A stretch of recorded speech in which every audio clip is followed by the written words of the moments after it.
would you say to those who suggest, taking into account the recent boundaries debate, yes, taking into account the same dual citizenship debate, some are saying, Prime Minister, that you are a desperate man grasping at straws. Do I look like a desperate man? Not to me, but that's what people are saying.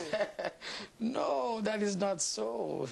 Douglas is never desperate. So you're confident of winning these elections? I am confident that the people prefer us to the PAM party. I am confident that the people have seen what we have done for the last 14 years. They understand the current circumstances in which these elections are to be held. And I believe that the people do not have the trust and confidence in the PAM party. The PAM party visited this country for 15 years, 14 years ago, with rampant victimization. And the language of Mr. Grant and his boys is the same. Someone just this morning mentioned in the press conference that he's threatening to have me in jail either now or after the elections.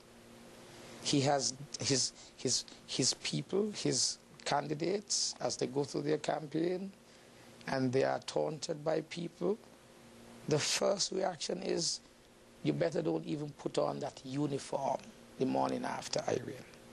How could you really think you can win an election in a modern day like today by threatening people's livelihood? That will not happen. You want confusion in the country. And that is what I think is the greatest disadvantage. But your language has been strong too, though, Prime Minister. You've said a lot of things about the opposition, that you've accused them of launching a veiled threat against the Governor General in terms of the boundary situation.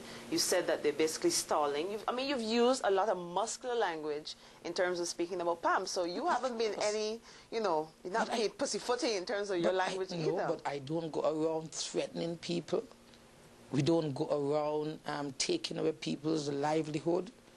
Under the PAM administration, half of the country was at home sitting down when the other half was working. You know how many people from my party, my supporters, had to flee the country during the 15 years of viciousness, of victimization by the People's Action Movement? How many? I'm sure more than 5,000 people. They left the country? Of course. That is why. And nobody's left when you came to office? People have left to improve their academic abilities and come back. You didn't put out anybody? No, no. During this period, we have not even lost one person from the civil service. Let me ask you this, though. What if you lose? If I were to lose the elections, I will still be in Parliament. I will still have the opportunity to serve my constituents. And then I shall think of in what other capacity I would want to serve. I'm 56 years old. Don't know if that is young or old. I'm a medical doctor by profession. I've done a lot of work with HIV/AIDS. I've started recently at the regional level.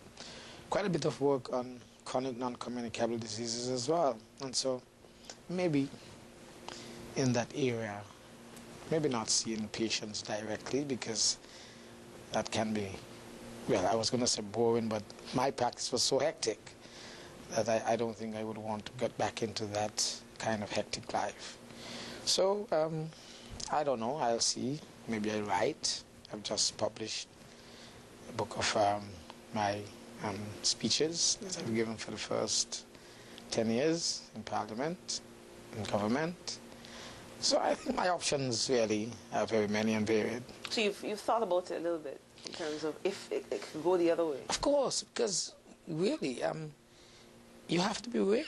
This is a real world. You're dealing with people, human beings. And people's choices are choices. People make choices. Some of them are bad choices, some of them are good choices. If I am not elected, I think it would be a bad choice on the part of the people. And that's what we're saying. You're talking about change. Some changes are bad, some are good. I think that my government has brought about good fundamental change. So we are not afraid of change. In fact, we use change interchangeably on my platform because we say we are a government of change. Okay. Finally, Prime Minister, when is the date again?